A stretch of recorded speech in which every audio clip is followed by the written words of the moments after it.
right! Hello, everybody! Hello, Mystery Theater LOT! Welcome back to Rose Guns Days! Look at this CGI cathedral here. Kind of reminds me of Final Fantasy VII in a way. Last season, yep, we're finally on part 4! And last time, looks like Primavera is entering its darkest hour with Stella dead and... Oh, hello, Zarmagus, welcome to the stream. And Gabriel's plan basically worked in everything except Meishui's not being killed. And Primavera and GDS are against each other.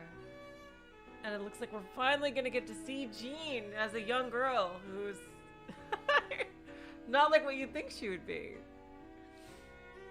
And God, Leo better come back. If we get robbed out of a Leo versus Gabriel fight, I am gonna be so pissed. Cause seriously. Alright. Last season. I wonder what the special shit is at the end too. The side stories there. Let's go.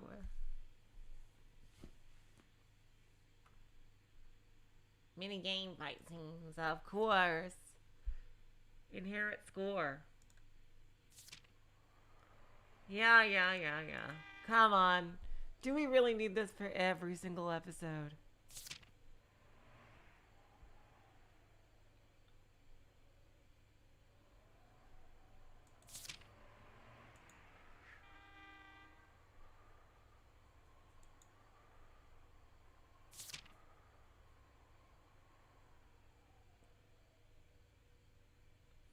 Jeez, yeah. Anyone but...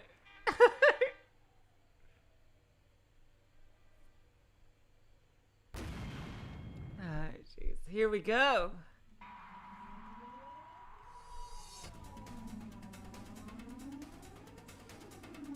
You're in the way. Move! Doctor, it's an emergency. Don't let something like this kill you, brawler. I mean, like, you can't die like this. Helen, please answer me! Helen! Right back in the thick of it. Okay. Alan had been saved from a tight spot by Meiju and the others. On the scene, he had shrugged off the wounds as being scrapes. But that had been a terrible mistake. An excess of chemicals in his brain had simply been blocking off all the pain. Alan couldn't have avoided every single bullet in that hailstorm. Bullets, fragments of broken glass, and all sorts of things have wounded him greatly. Damn, so he's gonna be out of commission. Holy shit. Jeez. He had suppressed all that pain, which could easily have a normal person writhing on the ground, and had continued to fight.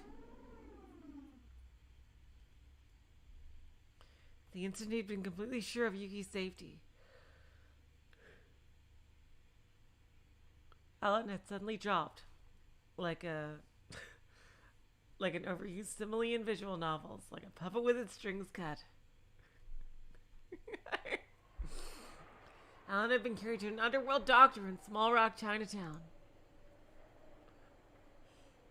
There were lots of doctors who didn't like treating people with bullet wounds, fearing police involvement. Members of the criminal underworld could only rely on underworld doctors. He's the man who protected my sister. I don't want him to die. I'll pay whatever it takes. Well then, I'm terrified to think what had happened to me the day I let someone like that die. Can we really trust this shady-looking man? Oh, why didn't you take him to a more modern hospital? She called me shady-looking. Okay, out with you. From here on, it's my job. Meishui, leave the rest to him. Getting in the way of his work won't help Alan-kun. Alan, please be safe. Brawler, don't die. My sister probably won't leave this place. Protect her and Alan-kun even if it costs you your lives. Yes, boss! Farewell to La Vie en Rose. Diggity dang dang.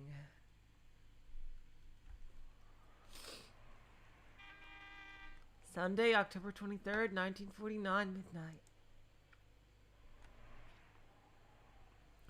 The massive, unprecedented gunfight, known the massacre involving dozens of ordinary citizens, was not fussed over by the radio or evening papers, really. In Tokyo at the time, everyone knew that the occupying forces hushed up all information discrediting the peacefulness of their rule. However, they couldn't stop rumors. This gunfight, unprecedented in the history of City 23, was on everyone's lips.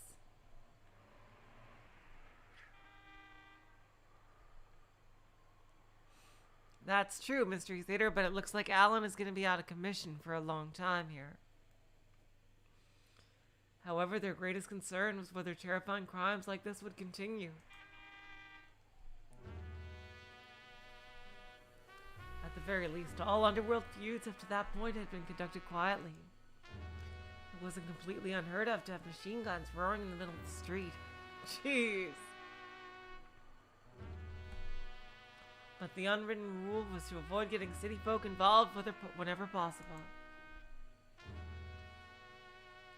That unwritten rule had been broken.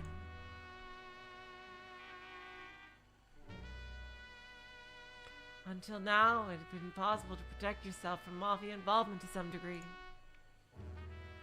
However, from now on, even when walking across the street, there was no guarantee you wouldn't get caught up in some gunfight or explosion. The din of the street was somehow a bit quieter and tenser than before.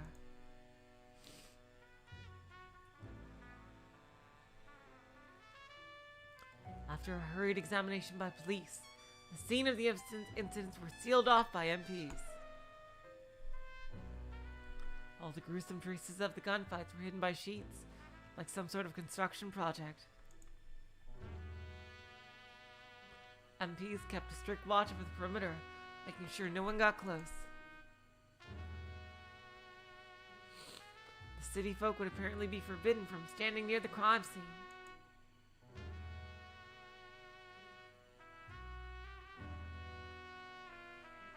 It was rumored that families of the victims who had demanded the crimes be investigated were led away, supposedly for their own protection, and confined.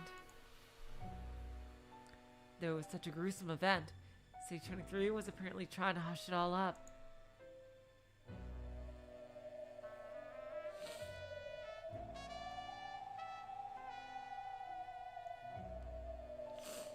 There was an entertainment area near Chinatown, where Chinese and Japanese both usually entered and mingled. The number of people there dwindled, reminiscent of the Tyrant Caleb's era. In particular, you couldn't find any of the young Chinese involved with the GDS. They had probably been given strict orders from their GDS leaders not to provoke Primavera in any way.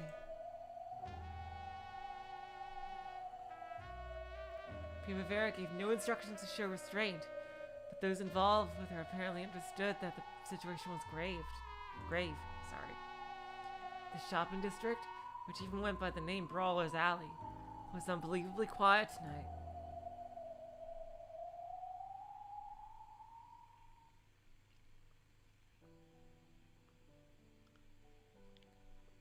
Monday, October 24th, the day after the incident, a modest funeral was held for Stella. It was treated as a family funeral, and the attendees were limited to only a few high-level execs, such as Richard Cyrus, Marilyn Wayne. However, they were protected by enough guards that the word intimidating didn't cover it. The time had finally come to say goodbye to Stella forever. Before the casket was closed, everyone covered her body with flowers and said their last farewells. Have fun on the other side.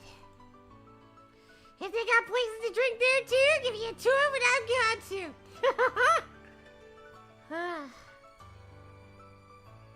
After all, Idiots really are terrible. I could cry, seriously. Even though this is our last goodbye, I can't think of anything kind to say. I believe the very fact that you swore not to let her have died in vain is your gift to her. Thank you, Meryl. I'm sure Stella is glad. Bye-bye, Stella! Wait for me now! Woo! Huh? Well, obviously. Did you think you had to go to heaven after living selfishly for so long? You and I are going to hell. Don't be so full of yourself. Blah. As part of their final conversation, Meryl stuck her tongue out in Stella's sleeping body. Oh god. Yeah, it is kind of Umineko episode 7 vibes. Then suddenly she crouched to the ground. She covered her face in her hands, quietly moaning as her shoulders shook. Cyrus gently clapped her on the shoulder, nodding to indicate that he felt the same way. So long, Stella. We've known each other a long time, but we never talked much. I wasn't your type, and I was always uncomfortable around girls who were too pretty. Still, since the day we said we'd raise Madame Rose's flag, we've been war buddies who put their lives on the line together. Rest in peace, war buddy. From here on out, don't think about anything. Just stop worrying and leave it all to us. And of course, same goes for avenging you.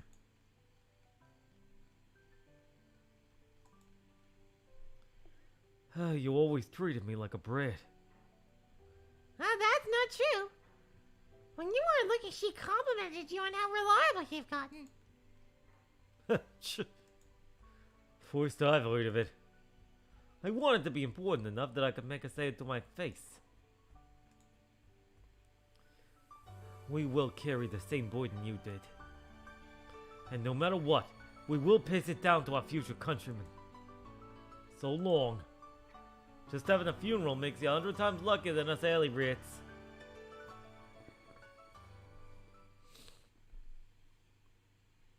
When Wayne finished, the final participant who had been waiting at the back of the hall all this time walked to the casket.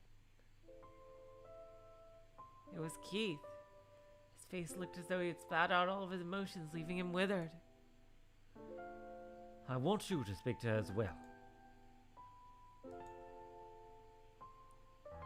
Keith's words would be the last ones to reach Stella's ears on this earth. After that, the lid of the casket would be closed.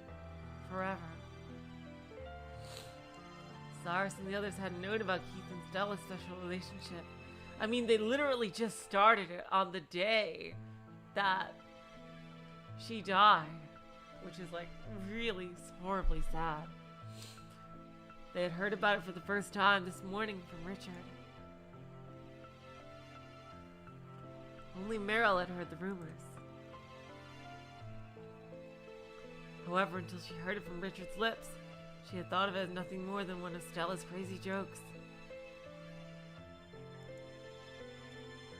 I'm sure there are lost words my sister would love to share with you. No one will rush you. Speak to her at your leisure. Richard's expression was, of course, worn. However, his words to Keith were gentle. It looked as though he was treating him as a close friend, no family. Seeing this, Cyrus thought that Keith would be like a little brother to Richard from now on, even without a blood connection. No, that's what everyone there thought. Because they could see at a glance from Keith's face how much he had cried for Stella. Richard stepped a short distance away, letting Keith and Stella be alone for a while.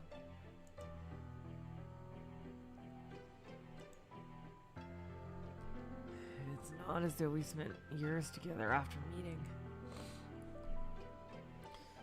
But to me, you were definitely...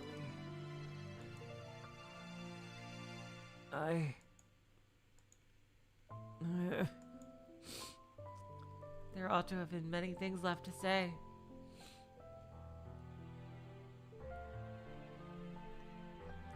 They rose up one after another, but each disappeared as soon as it reached his throat. But he probably did speak. The billions of feelings he couldn't express with his mouth, he surely spoke with his heart. And he had probably been speaking to her with those words of the heart ever since the previous night, even when he wasn't standing in front of her corpse.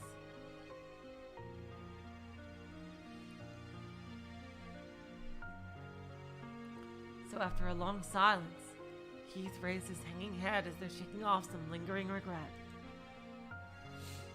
Then he kissed Stella one last time and slowly made way for Richard. Thank you. You gave her something very important at the end of her life.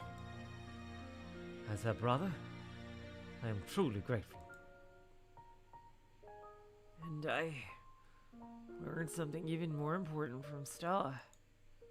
I guess that makes us even. You are my brother, part of my family. Though people sometimes lose family members, they also gain new ones at times. Yuji-kun is part of my family too. Indeed. There's Yuji too. I'll protect him with my life. And I'll avenge Stella. I'll do it with my gun. At that point, the emotions building up in Keith caught in his throat, and he hung his head, his shoulders shaking. Richard hugged him gently. Richard's words had probably been right. He had lost a family member named Stella and gained a new family member named Keith. That might have filled in the fissures of their hearts slightly. Cyrus understood that it was now Keith, not him, who stood the only chance of soothing Richard's heart and understanding him. So long, Sumiko. Fear not.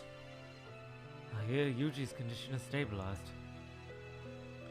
Because you saved him at the cost of your life. Did I? We will most definitely pass the future of our countrymen onto Yuji. Richard gently kissed Stella's forehead.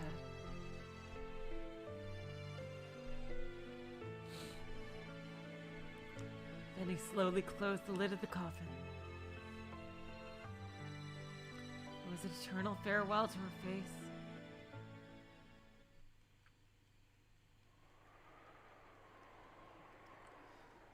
Leave Yuji-kun to us. And I'll avenge you by my own hand. Ooh. I think we're going punish Venom Keith here. If you don't look after that kid, it looks like he's gonna run wild. He's got that crazy revenge-obsessed look in his eyes. It's okay. Richard will keep him calm. May sound strange, but I think it was easier on Richard to have a man like Keith around. Easier on him. Richard really wanted to cry. But because Keith cried, Richard was able to stay calm. At least a little. Wounds of the heart heal a bit faster when you have someone by your side to cry in your place. In that sense, Stella really did catch an attractive man in the end. For Richard's sake, and Yuji's too. Keith is a calm man. He was emotional just now, but he's not the sort of man to run wild. We should leave those two alone for a while.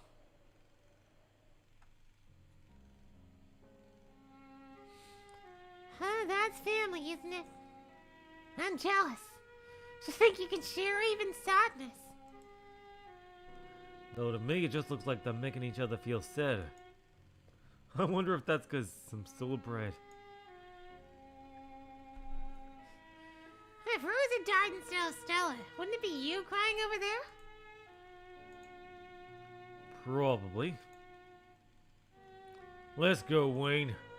Leave those two be for a while. Anyway, right now we gotta find info. I've mobilized all the women in Primavera. Even though they don't have any eyes, they will look for frickin' whoever killed the Stella. Half of all people are women, and half of all time is night. I'll show them that making enemies of ladies of the evening means having half the world as your fucking enemy. Wayne, you probably want to be by Rosa's side, but resist that temptation and gather information. I'm Rosan's bodyguard. I'll let someone else be a boss. Don't say that. Wolves the Alleys won't listen to anyone but y'all. Is there any point gathering information now? The GDS did it, right? Not just the rumors, but information sources are all saying it. Even if the person who shot Madame Rose was Chinese, I won't conclude it was the GDS without proof. Oh, good. Okay. So they weren't completely tricked. You all look grim, but you're actually calmer than Richard in some ways. I know from way back that he can be surprisingly short-tempered. Don't y'all worry. While I still have life in me, I won't let this situation get any worse. Maybe you really were perfect to be Grand Boss. What if there was proof that the GDS did it?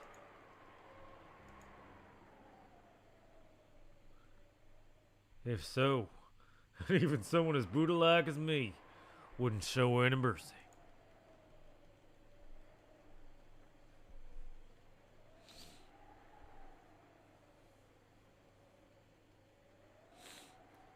Calm down, he isn't dead. I told you not to trust such a shady-looking man! When will Alan wake up? If he never wakes up again, I'll never forgive you! No matter how much she raged, Alan didn't move an inch as he slept on the bed as though dead. It was a side effect of the secret medicine given to Alan by the underworld doctor. Oh, I wonder if Alan's gonna have amnesia or something. It greatly increased the body's resistance and healing powers. Its effect was so great that Western medicine could only explain it as a mystery. However, in order to make Alan's body focus solely on healing, it was necessary to put it in a state similar to hibernation. Dang, Alan's gonna be out of the store for a long time, it looks like. No one knew how long he would sleep, but he was supposed to wake up naturally as soon as he was healed. Though some people will never open their eyes until they die. It's not funny! Brother, why did you entrust Alan to a man like this? I would appreciate it if you refrained from teasing my sister too much. Sorry, you hardly ever get the chance to chat with young women. Oh, come on! Anyway, this guy's tough. More importantly, he has tenacious mental strength. All alone, he joined a massive gunfight that put him on the brink of death, right? As no as proper nerves are capable of. In almost all cases, the human mind breaks before the body. Of course it does. To protect our own lives, we're built that way. In other words, even when we're coordinated so badly the mind gives up, the body still has little strength left in it. When that faint yet enormous power is drawn out, the Japanese call it death strength, the strength obtained when one is prepared for death. As requiem stand. Alan has been prepared for death several times in the battlefield, and he had fought on while suppressing that fear. He had subconsciously learned how to summon his death strength. They weren't making him a mistake when they designed him looking like an anime protagonist. So even in that hopeless gunfight, isolated and without support, he was able to fight on until the end all alone.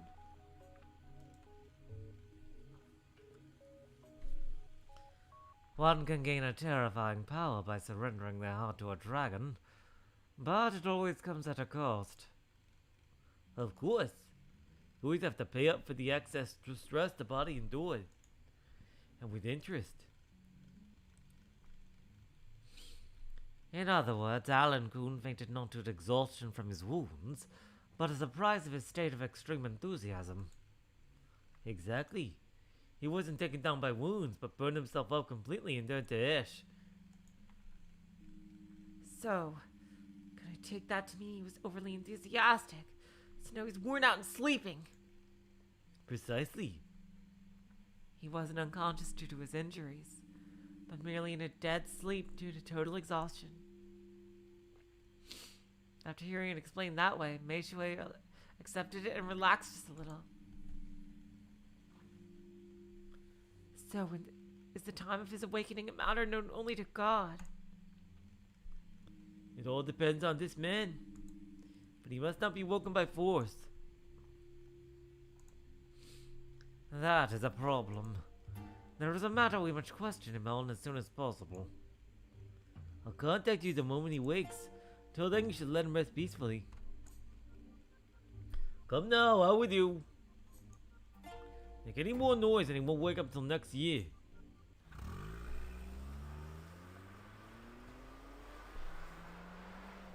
Did that calm your fears any? Yeah. I'll retract what he said about him being shady looking. Alan Kuhn saved your life. Did you think I would leave him in the care of anything less than the best?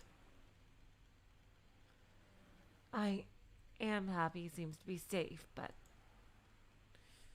I can't even imagine. I'm going to explain about you and me when he wakes up. I am confident Alan Kuhn will accept the facts as they are. Though if he does not, we merely have to put him back to sleep. For all eternity this time. I knew he was laughing. Minus 30 points. If you lose 15 more points, I'll break off our sibling relations again. Such an unfair penalty. And I thought I was saying something nice. Just telling boring man jokes to a nervous woman is a grievous sin. Don't forget that. My.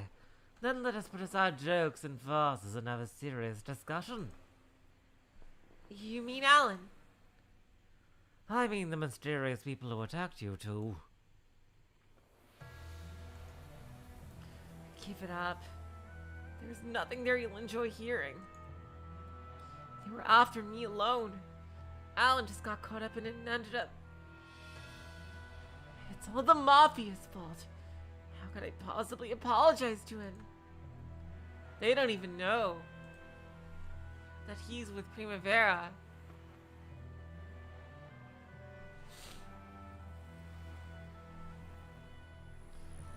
But I'm grateful to you and the others. If you hadn't come to save us, I'm sure both of us would have been killed.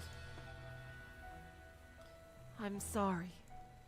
I don't want to think about any of it right now. I understand how you feel, and I realize that forcing such a topic on my nervous sister is deserving of a penalty. However, I want your assistance. Your life was saved thanks to Alan Kuhn's great efforts. But the world at large has been filled with rumors that it was all an arranged farce. A farce? What was? The rumors say that Primavera and the GDS were not attacked by a third party. Instead, it was merely made to look that way, and we attacked Primavera on our own. That's an interesting joke, but there's no way it's true. Are you calling that a farce? That's absurd! They went to all those links just to kill me, right? Do you realize how much Alan risked to protect me from them?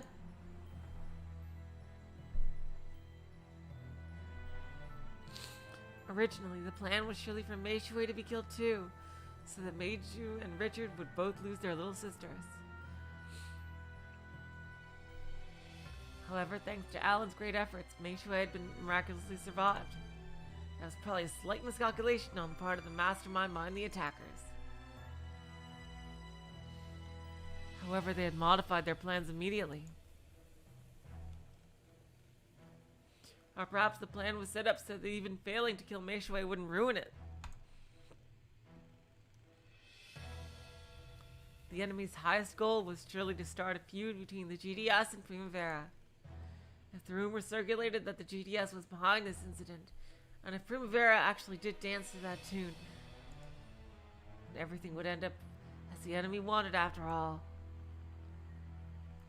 I know that Alan-kun put his life on the line in order to protect you.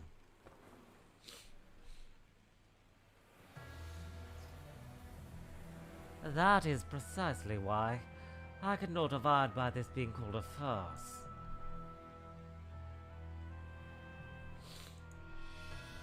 Because Alan-kun protected you, they suspect us of being the masterminds, and a feud with Primavera will begin. How can you say it like that? I won't let it happen. So I want your help. I know you don't want to think about it, but please tell me anything and everything you remember about that day. I never want to remember what happened that day.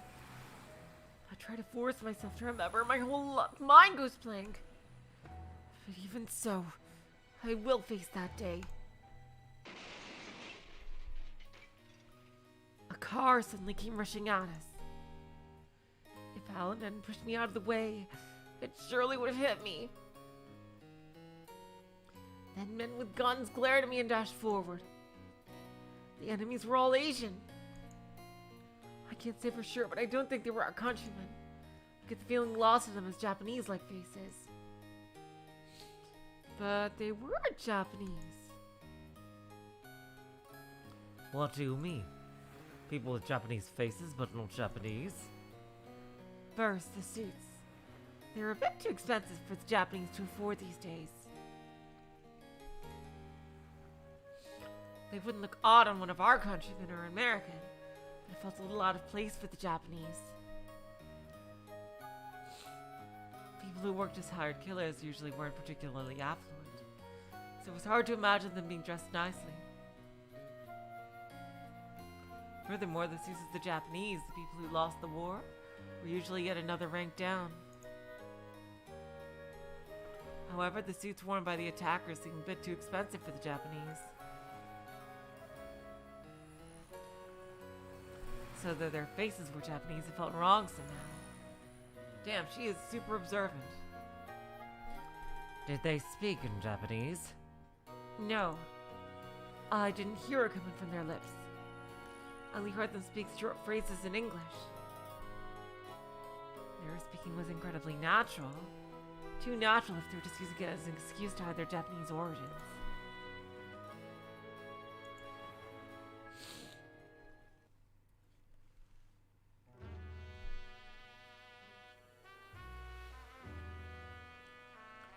After receiving an urgent message about this incident, Zalong had returned to Japan immediately. After all, his instincts had seen the possibility that this might develop into an incident that would throw the GDS into turmoil. The enemy retreated without abandoning the wounded, or even leaving behind corpses. They probably did all that they could to prevent their identities from being discovered. What a terrifying bunch. Some underworld groups put characteristic tattoos on their members. To people like that, a corpse was the same as a business card. In an assassination plan like this one, it was very unlikely that they'd leave behind corpses. So, to turn it around, we might suspect the involvement of families whose corpses could provide just that sort of proof. It isn't enough evidence to say for sure, but it is possible to prioritize our suspicion of several families that way. On top of that, they had many skilled assassins with them. That alone should narrow the possibilities down to a few. The bosses all started naming one suspicious opposing force after another.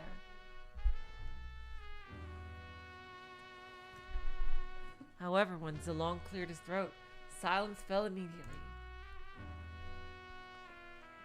I believe that the mastermind behind this incident will surpass all of our expectations. By which you mean...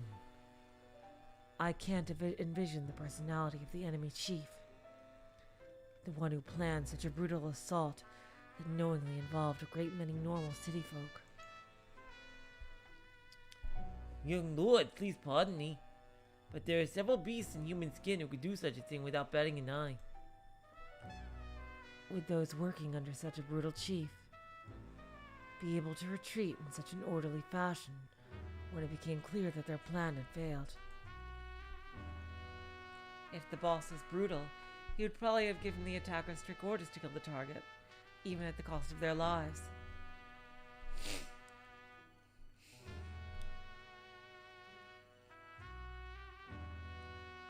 They should have been fully aware of what awaited them if they somehow failed on their mission and ran along home.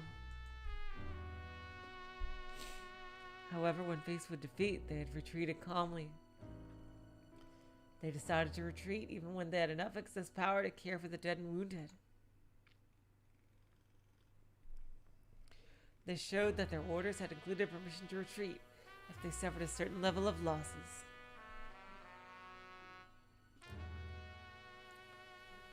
We don't care if ordinary city folk involved, just kill the Primavera and GDS VIPs. Would someone inhumane enough to give such an order also give his underlings permission to retreat? See, it's impossible. True enough. It's as you say, young lord. As hard as it is to imagine, the enemy chief is terrifyingly brutal, yet broad-minded enough to accept failure in his subordinates. It almost sounds like one of the enlightened rulers in the records of the Three Kingdoms. To my knowledge, people like that don't exist outside of myths. And I certainly haven't heard of an organization headed by such an enlightened ruler anywhere in the Kanto region, much less Tokyo. That is why I doubt it could be any of the possible masterminds you've hit upon so easily. The bosses were speechless. And if Gabriel had been there, he would probably have clapped his hands and laughed shrilly in honor of Zalong's wisdom. Because the enemy wasn't anyone in the criminal underworld. It was an assassination squad led by Gabriel Cabaraya, formed around a core group of Japanese Americans.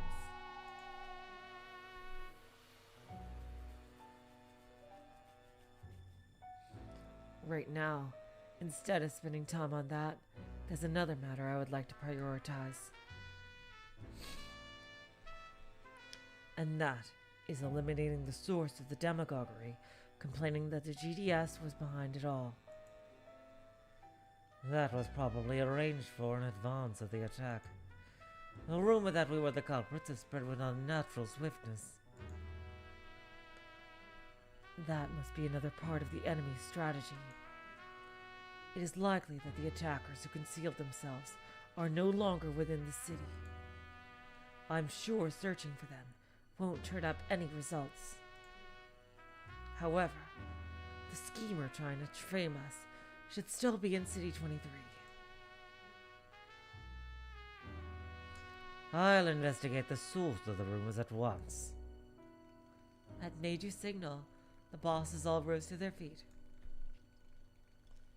We have not a moment to waste. A lie left uncorrected will erode even the truth. At this rate, all will assume we really were behind the attacks. We will capture those trying to frame us and force them to divulge the identity of the mastermind. I expect a lot from you all. Go.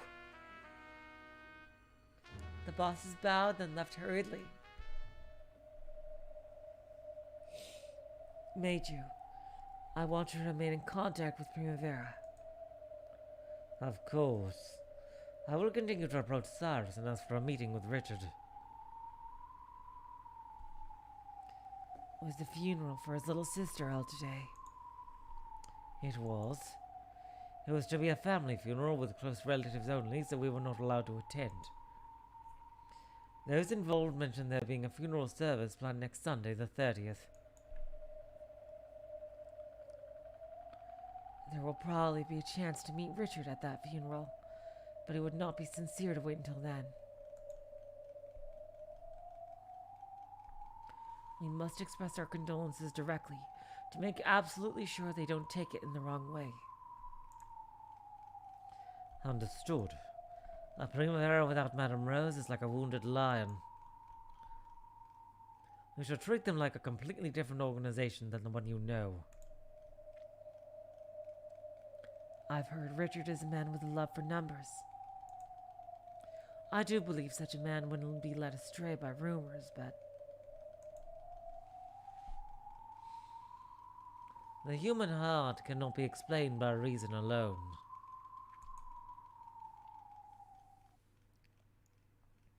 exactly. And the enemy has probably tried to make contact with Richard already. If I were the enemy leader, I would never miss a chance to go after him now, while he's still grieving over the loss of his sister.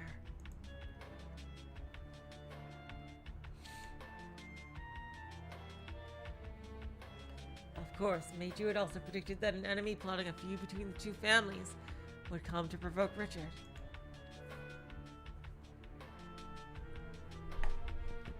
However, to protect Richard during his mourning, Cyrus had blocked all people from meeting with him. Cyrus was a cool thinker. In order to protect Richard, he would keep a careful eye out to make sure nothing roused Richard's temper.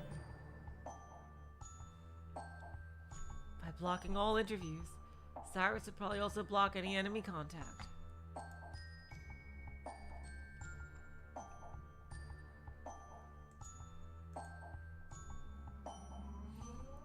Even the wise Major didn't think the culprit might actually be the one responsible for maintaining public order in City 23. He couldn't imagine an American approving a plan that killed American police officers who got dragged into the fight, just to get the Japanese and Chinese mafias fighting each other.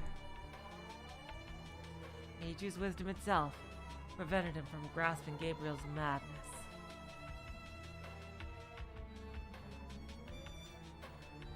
If I were the enemy leader, I would never miss a chance to go after Richard now while he's still grieving. The young lords had said that confidently. And he was exactly right. Ooh. Gabriel's gonna go after Richard. If Wayne and Cyrus can protect him.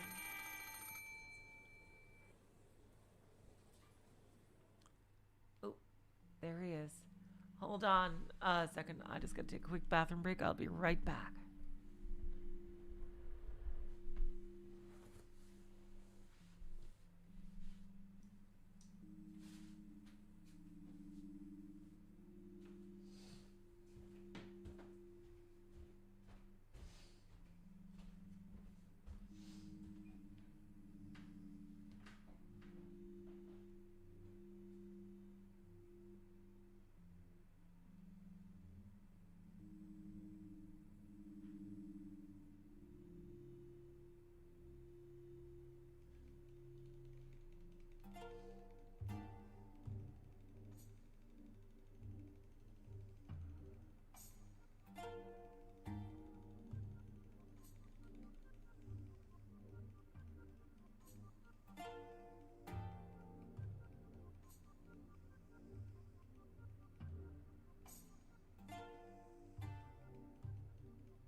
Here we go.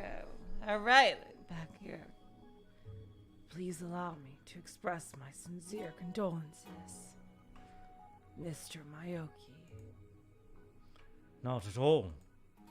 I must offer my heartfelt apologies for not preventing the disturbance that broke out in City 23. Oh God, talk about irony. True, Cyrus had prevented all contact from outsiders, wishing to offer their condolences, at least until the funeral. However, members of the occupying forces HQ were a special case. In particular, when the major in charge of public safety in City 23 came calling, he couldn't afford to turn him back. Forgive me for summoning you today. An officer in the occupying forces is supposed to be a neutral party, so I hope you see why it was difficult for me to meet you directly at your club. No trouble at all.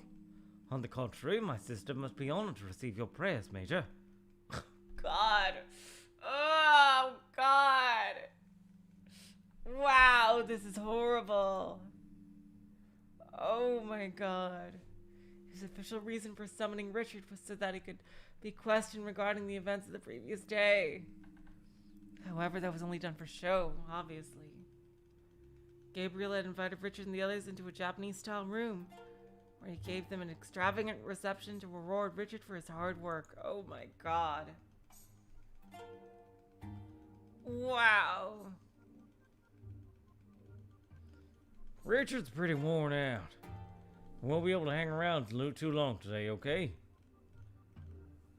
Here's Butler. Is he gonna try to pass on a message or not? We understand. This shouldn't take long.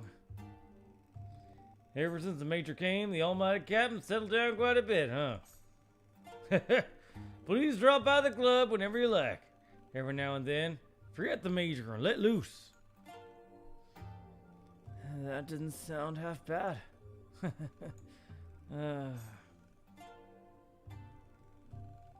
Once, Captain Butler had such an intimate relationship with Primavera.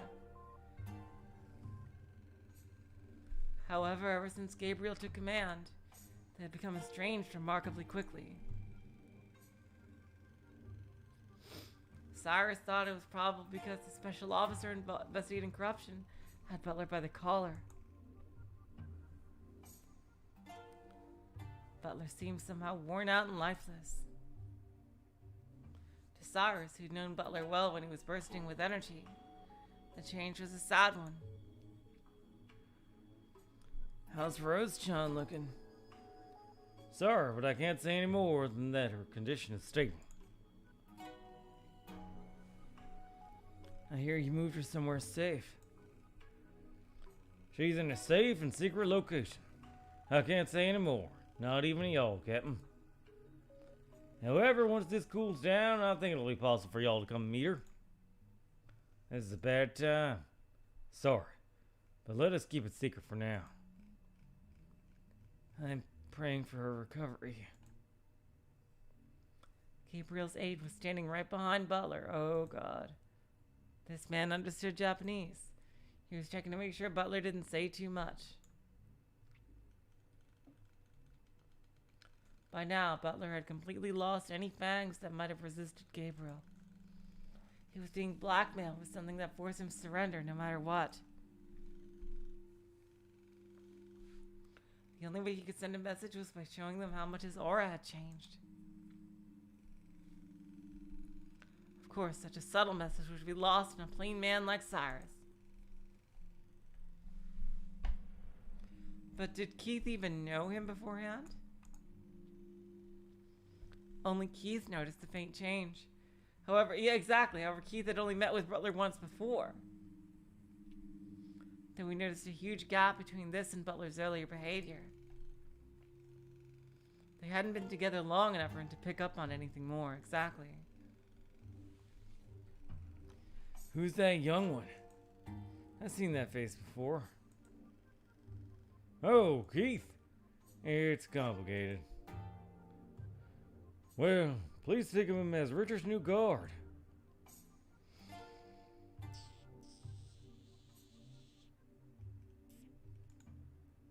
Ever since Stella's funeral, Keith and Richard had become like brothers.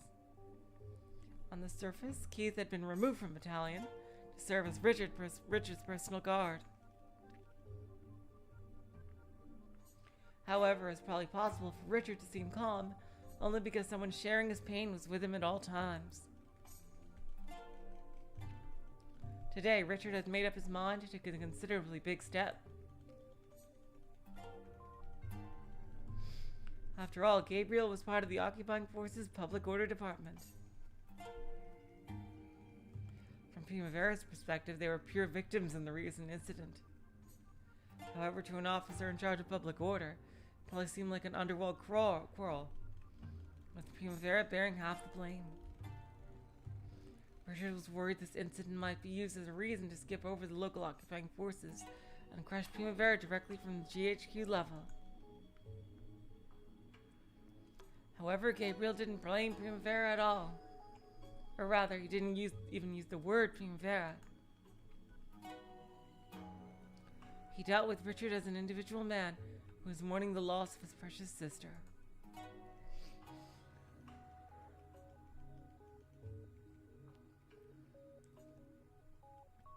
To Richard, though, this was a greater comfort than anything else could have been.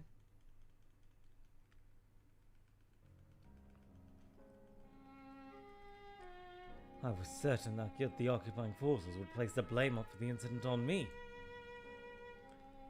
As you explained, you were established for the purpose of acting as a bridge between the city folk and the occupying forces. I believe I understand your reason for existing. A well-regulated militia being necessary to the security of a free state. The right of the people to keep and bear arms shall not be infringed. The Second Amendment of the United States Constitution, correct? It is my belief that as long as they do not strike against the government, having the Japanese people be armed to a degree will contribute to the stability of public order. There is a Japanese saying that snakes know the snake trails best, which Captain Butler once told me of. I believe public order can be maintained if I follow Captain Butler's example and join him in a three-legged race. And besides, I never have been the sort of good person you all expect me to be. Hint, hint, hint. Isn't that right, Phil? I'm a villain, aren't I? Yes, sir.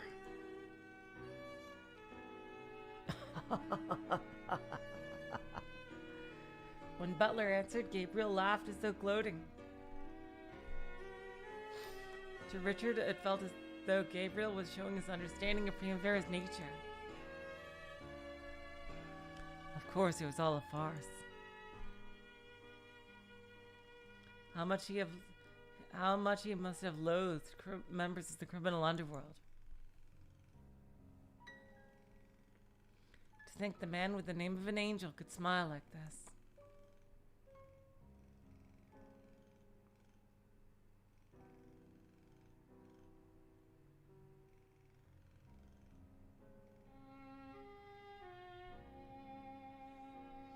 Also that he could kill as many people in the underworld as possible. Richard, realizing that Gabriel had no intention to attack Primavera, gradually relaxed. It was only natural. After all, Richard had nothing to lose from growing friendly with a man like Gabriel. After waiting until the conversation between the two of them grew casual, Gabriel brought up the subject of his own past,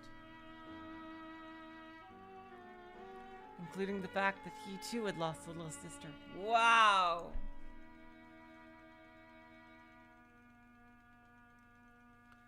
Gabriel took a picture in a decorative frame and showed it to Richard. It showed a smiling girl with long hair with gentle waves. Elizabeth Cabaraya, nicknamed Liz.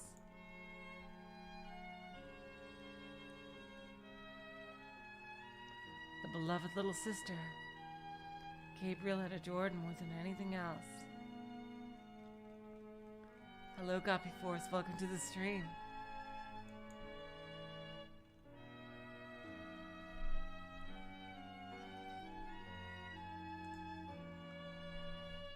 Jesus Christ, he's just saying everything out in the open.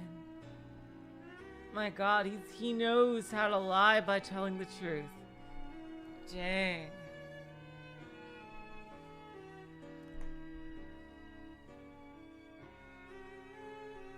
She was caught up in a certain incident and went to heaven while still young. So, I believe I know the pain of losing a little sister better than anyone. Like, it's crazy because if you inside checked him here, it would all be like 100% true. It's insane. Major. So when I see you, I must offer my praise. I know that even now, you're being continuously tormented by a pain that's tearing your heart apart.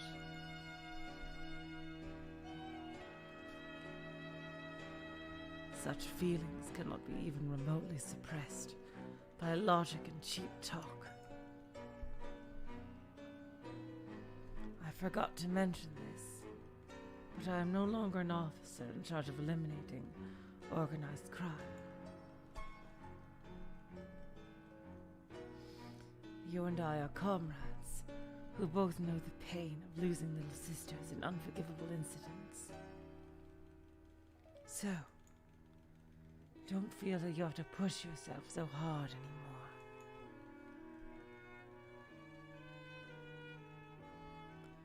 Forgive me, but it seems I've reached my limit. Limit of what? Oh. Wow. Gabriel took out a handkerchief and wiped his eyes.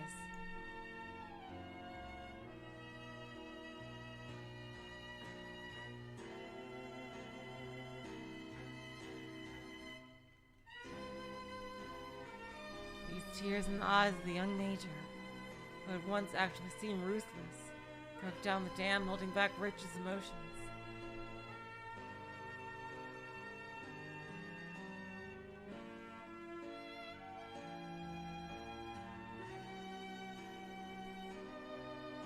After that, he couldn't hold back the tears any longer.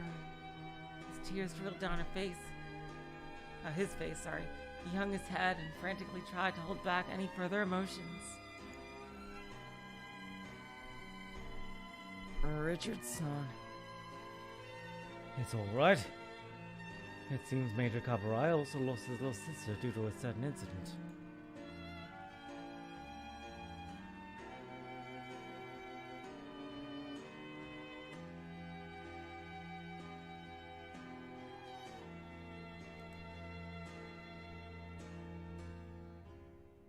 To Keith, Gabriel's tears looked real. That was hardly surprising. After all, the pain he felt from losing Elizabeth was real. So even Keith's keen eyesight wasn't enough to penetrate to the evil lurking beyond Gabriel's tears. From here on out, I'd like to move to purely personal matters. Let's put aside our roles as occupying forces officer and Japanese mafia consigliere.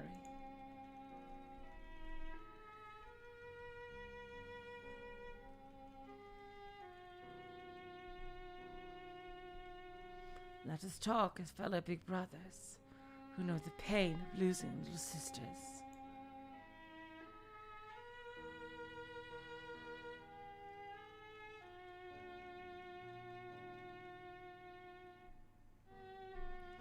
By which you mean? Gabriel paused, picked up the picture of his little sister and took a deep breath. This, my little sister, was killed by a Chinese mafia. It was probably true that Gabriel's sister was killed by a mafia. However, it wasn't a Chinese mafia that was involved.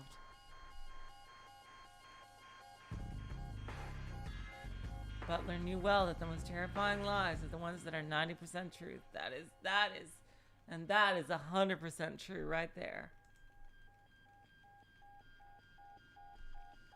That was why no one could possibly see through the lie of Gabriel's tears. Because they were real. Yep. At those words, Richard let out a deep sigh.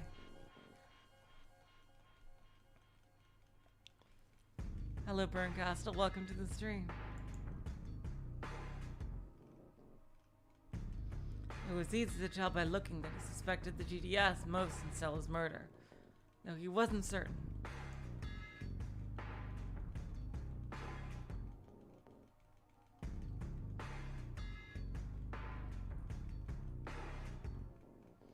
After taking careful notice of this, Gabriel advanced the conversation. To Butler, watching from the sidelines, it looked like both a comedy and a tragedy. After all, the sympathy of the man who killed Stella was moving Richard emotionally to the point of tears. Seriously! Holy fuck. At the time, I was a boy, completely powerless. But I have learned two things from it. And what were those? First, you must solve problems with your own hands. You mustn't rely on anyone else.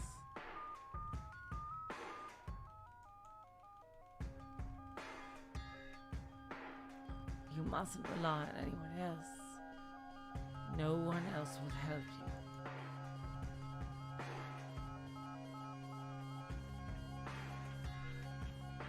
It's only natural. How could anyone who hasn't lost a sister know how we feel? Hello, welcome to the stream. Second, it taught me that power is necessary.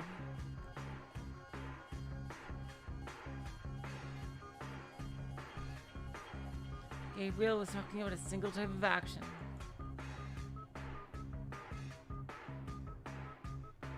Richard's mind slowly drifted toward a single word describing that action. And the instant before he realized what this action was, Gabriel said it out loud. Power is necessary for revenge, right? At the mention of revenge, Richard's eyes shook for an instant. Richard probably thought he was maintaining his poker face. However, from Butler's point of view, much less Gabriel's, Richard's heart had been laid completely bare by now.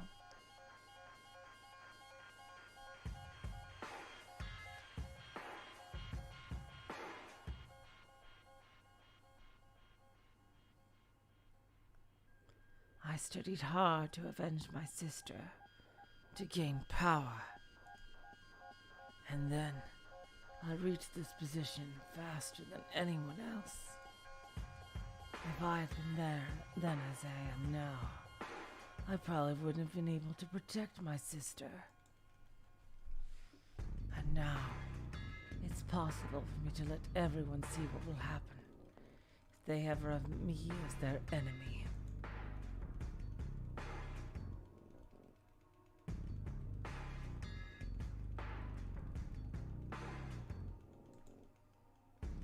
However, you have that power now.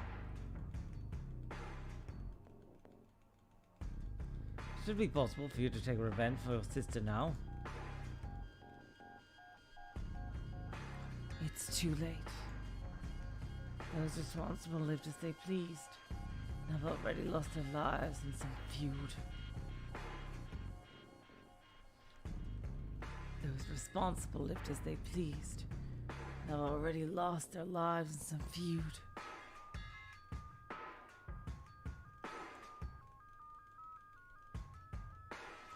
For members of the criminal underworld, feuds are an everyday thing, are they not? In that sense, the ones who killed my sister lived at their natural lifespans, without ever being punished.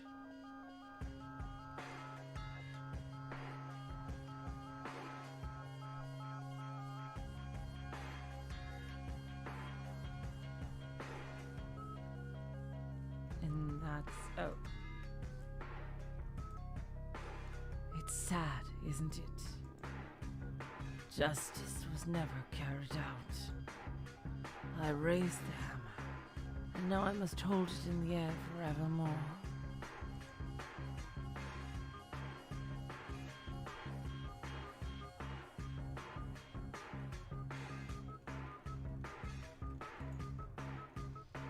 But you know what? I think this is the will of heaven. No, the will of my sister in heaven.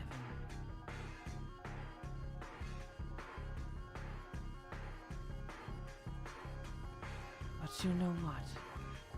Oh, I already read that one.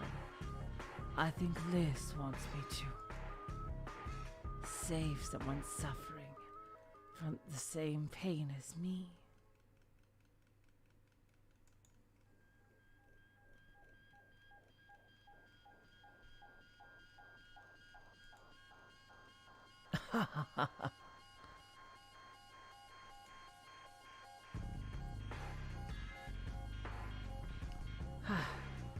Of course, that's just cheap talk. But for that reason, I sympathize with you from my heart.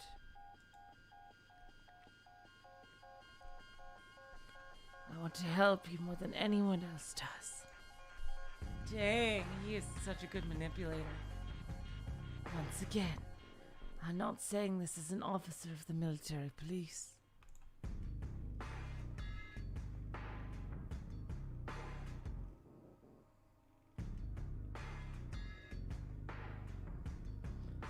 These are my honest feelings as a personal individual. As a fellow brother who knows your pain. Major.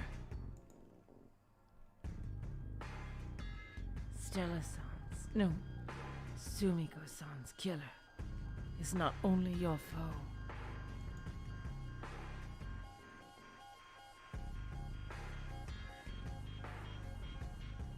but mine as well.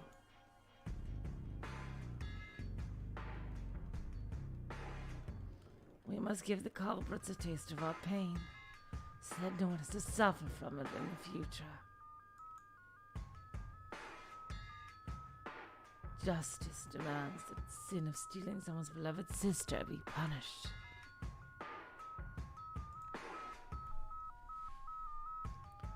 Justice. What a chance that two brothers bearing this pain would cross the oceans to meet. I think it's a sign. Yes, this is a miracle.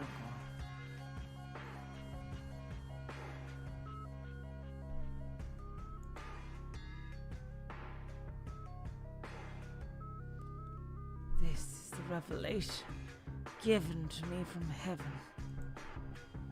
You must save your neighbors stricken by the sadness of losing a sister.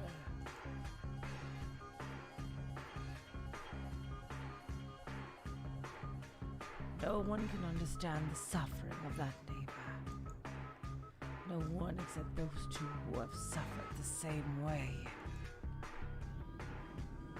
Even though such a showy face, Richard's eyes were filled with nothing but Gabriel's smile. Why couldn't Cyrus and the guard keys see that their boss was being ensnared right when it was happening in front of them?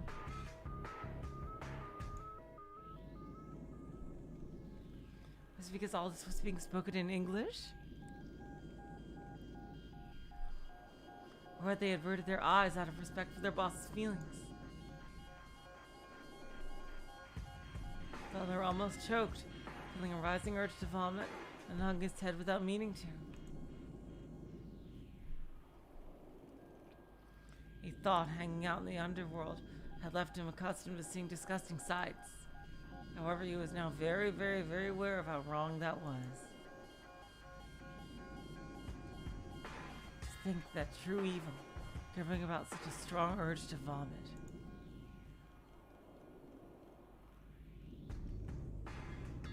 However, for that very reason, Butler couldn't disobey. He couldn't disobey Gabriel anymore. Jesus Christ, this guy!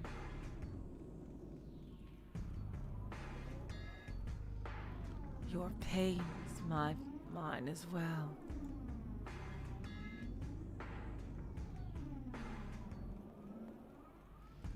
I won't ask you to become my friend.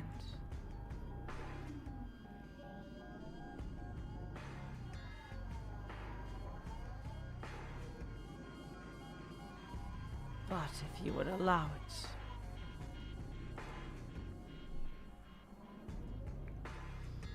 would you let me bear your pain alongside you?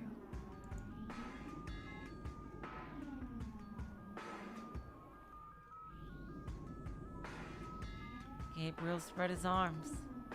To Richard, they probably looked like the wings of the only angel in this world who could understand his pain. Shakily, Richard walked towards Gabriel as though being drawn in. Don't do it.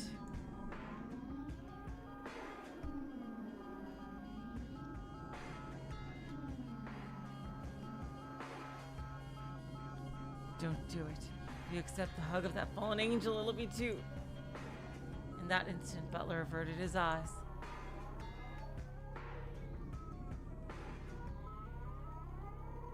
Richard accepted the fallen angel's embrace and buried his face in his shoulder. He gave up his sadness and the happy tears of being understood as the fallen angel gave him tears of revenge and scorn. Damn, he doesn't just look like freaking oh my god. Kamada and oh my god. Yeah. And Kaworu, he's also acting like them too in some ways. By now, Richard's heart could no longer escape.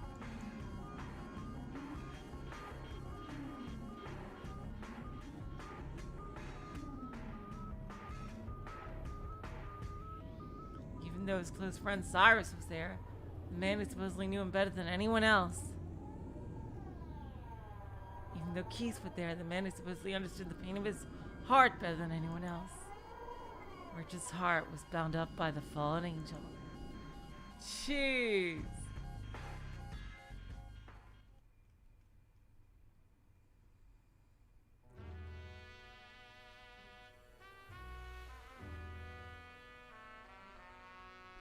Afterwards, Richard explained Gabriel's past. Keith and Cyrus in Japanese. Like, imagine, like, being Butler, like, who literally risked so much to get that secret and like it was thrown away, and then Gabriel just gives it to them. I would be so mad.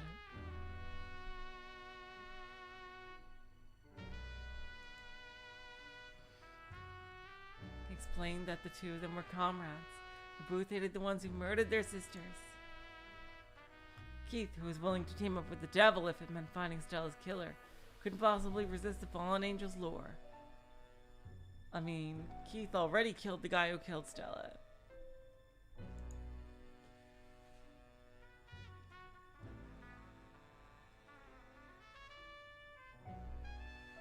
Even Cyrus, who wanted to form connections with the occupying forces HQ, had no reason to resist the fallen angel's lure.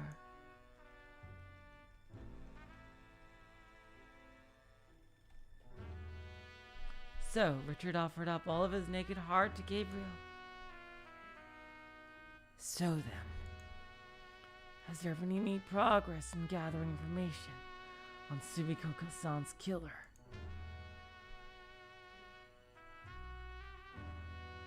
He called her by her real name, not Stella.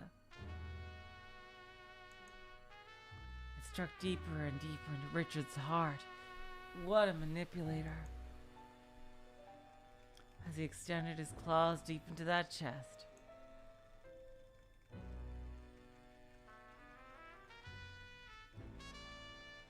We've all done all we can to search for the culprit.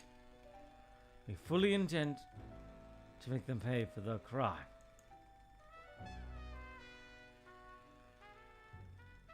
Of course. Seeing that through is the embodiment of justice. I also swear to assist you in your search to the best of my ability.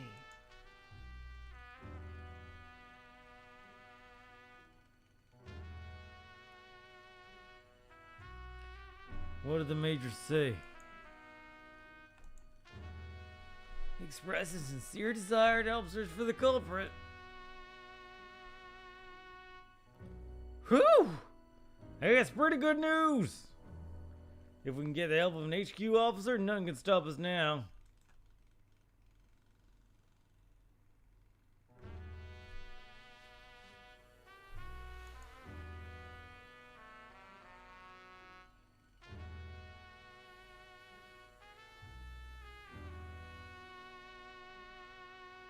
I'm glad for the help. But all we need is information. It's my gun that'll finish the culprit off in the end. Of course. You're the one who has that right for accepting Stella.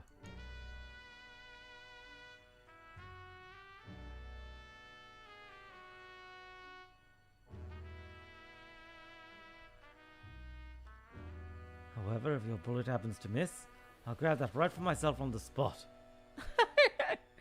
Oh my god, what is this, Higurashi? Richard's son. That's a pretty harsh joke. My bullets could catch him between the eyebrows from a kilometer away.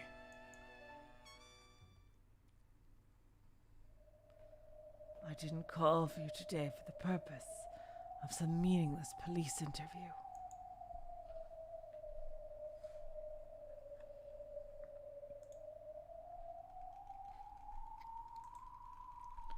I wanted to tell you about some information and evidence I've obtained that will aid us in our revenge. Pardon me? What did you say? I know the identity of the despicable culprits who killed our little sister.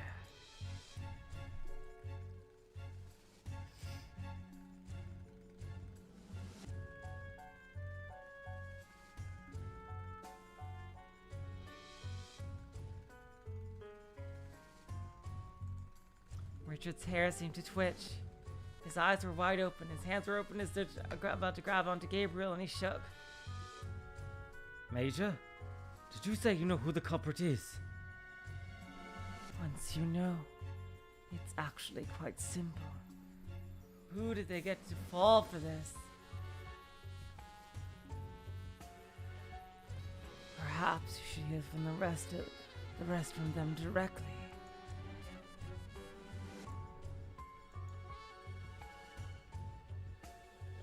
The ones involved know the inside story.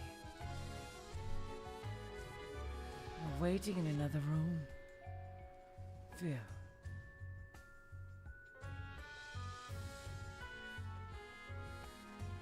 Could you bring them all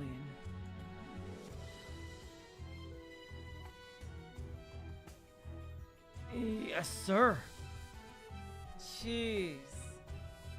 After a short wait, Butler guided in two Chinese men in the prime of life.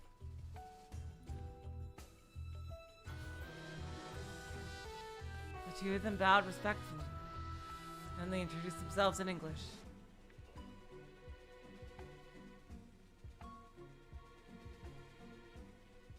Butler provided a simultaneous translation so that Cyrus and Keith could understand too. Wow, that is really hard to do.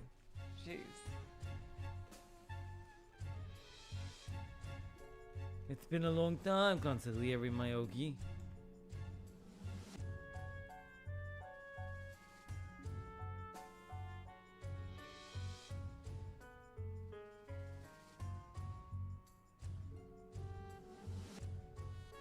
We met you at the ceremony for the establishment of City 23 Society for the Mutual Aid of Japanese Country. My god, that thing needs a shorter name. Referring to the ceremony 2 years ago, when the reborn Primavera was established. Many people from Powers and neighboring cities had come to witness the formal establishment. It's a new force that had conquered City 23. Even Richard didn't remember every single person who had been there. I apologize for forgetting your names, even though we were introduced.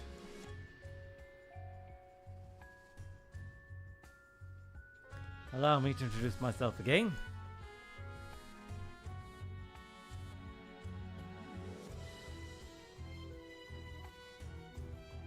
Hi, I'm Richard Mayoki, Primavera's consigliere. I'm grateful we had a chance to meet. However, it's only natural you forgot. There were so many people in there.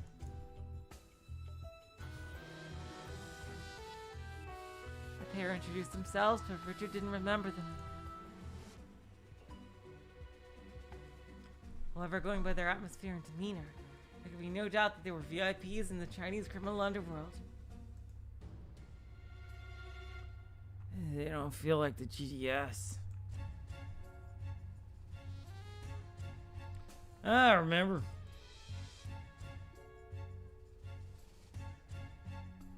Bachan Bong. Wasn't that the guy one of the Elden City 8's, Bachan Bong?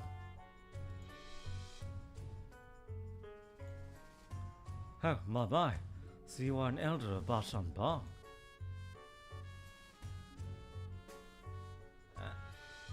That's former elder, I'm sad to say. We were chased out by the youngster mob. She has little of a duty of humanity.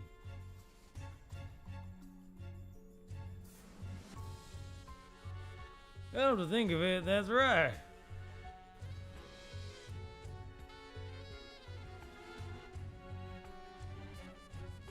If I remember correctly, during the Soy Sauce War, Major and the young lord teamed up with a young leader named Ma from Bachan Bong, and they aided each other in their respective coups.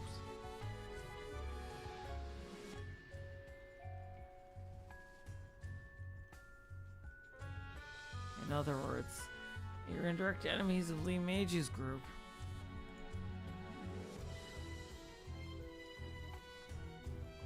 What is this all about, Major?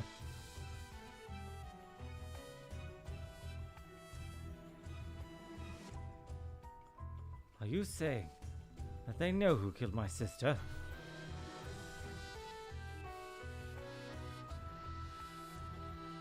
Just skip to the end, yes. As the Japanese proverb states, where there's smoke, there's...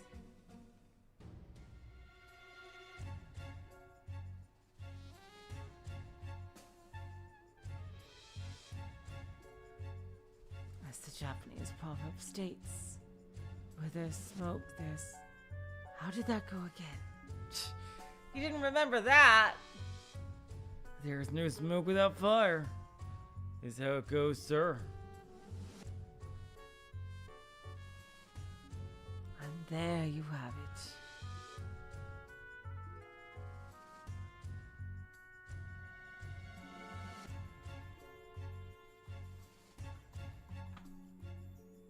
And there you have it, Richard.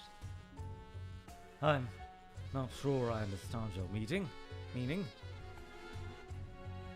I mean that the ones you currently suspect most are indeed the culprits. And who is that? Is it the GDS? Is it? Spit it out! Whoa, hold on now. Can't be sure quite yet.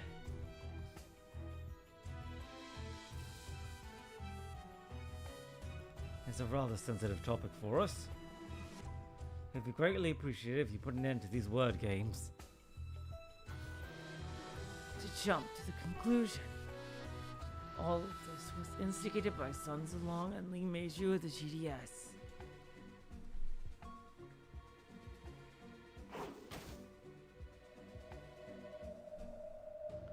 As soon as Butler finished translating, Keith turned around fiercely. Cyrus held him in place. Calm down. Listen until the end. I don't need to. Please let go of me, Grand Boss. Don't take me lightly, boy. It's too early to decide.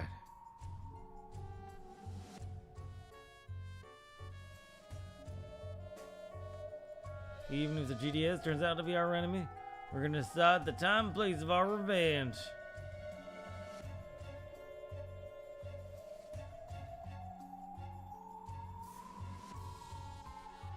I know how you feel. These are the times that revenge on your own terms make everything Stella tried to build worthless.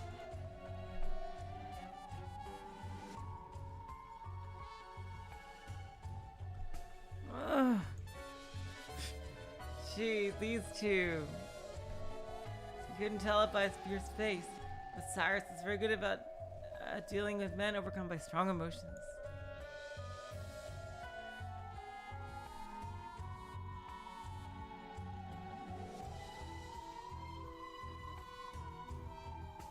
You couldn't tell it by his you couldn't tell it by his fierce face, but Cyrus is very good at dealing with men overcome by strong emotions. The demon surgeon hadn't held his troops together by physical strength alone. Oh wow. Bunch of stuff we didn't know even this late. However, because Keith had flown into a rage in his place, Richard was unable to regain his composure slightly. Richard was able to gain his composure slightly. Ever since the Soy Sauce War, Primavera and the GDS have been a Cold War situation. However, ever since its foundation, the GDS has been trying to control City 23's harbor districts and had never abandoned this goal. Now the GDS had a close relationship with the young head of Bashanban.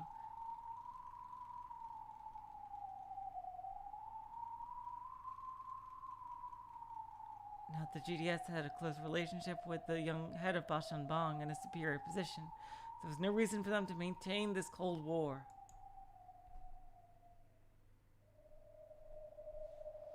Richard has given some thought to the possibility that someone was trying to set Primavera and the GDS against each other for their own benefit.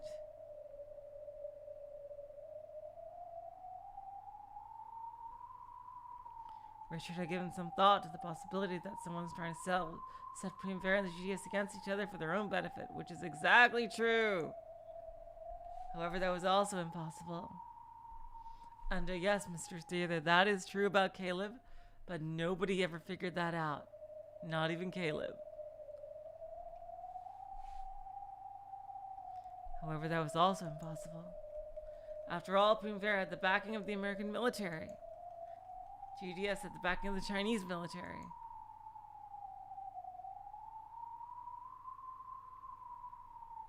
In other words, trying to take on both of these forces together would be like trying to take on the GHQ itself. The battle for dominance in post-war Japan was an Othello game that only the US and Chinese militaries could play. He never would have dreamed that a high-level GHQ officer might plan such a massacre for the sake of personal revenge. Ooh, and you guys, you could probably tell, but this might be a really short episode just because, I don't know, I am just, call it an after effect of last time, but we're probably not going to find a better place to pause than this, even though I know it's super early and I'm so sorry, but I want to read this better when I'm not feeling like I'm going to keel over. It just seems completely random when I feel so tired. And I am so sorry, you guys. At least we got through one chapter here. Oh my god. We will continue next time, and I better change the title of this stream, as we didn't meet Jean.